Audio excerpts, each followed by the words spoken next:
Bienvenue au CIMA sur le stand Samson Pichon. Je vous présente l'OptiSensor, le premier capteur NIR pour la matière solide. Le principe est simple. On a le boîtier qu'on voit au plus près de l'outil d'épandage. À l'intérieur, on a le capteur.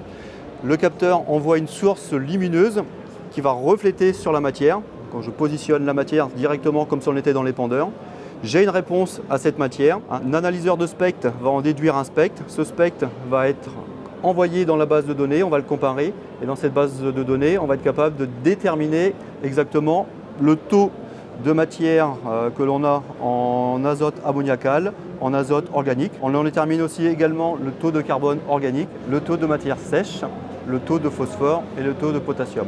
On fait une mesure tous les 100 millisecondes qui nous permettent d'avoir vraiment une mesure en temps réel et qui s'affiche sur le boîtier directement à l'intérieur de la cabine. En bougeant le produit là simplement sur la cellule, on s'aperçoit qu'il y a des variations qui sont très faibles. Ce qui nous a permis, surtout nous, c'est de nous rendre compte pendant tous les essais qu'on a fait là, depuis à peu près 1 an et demi qu'on fait des mesures, c'est qu'on a un produit qui est assez homogène et on aurait eu tendance à penser que les produits fumiers ou compost étaient assez hétérogènes. Ce projet est un projet collaboratif. On l'a créé avec l'INRAE et PhotonLine.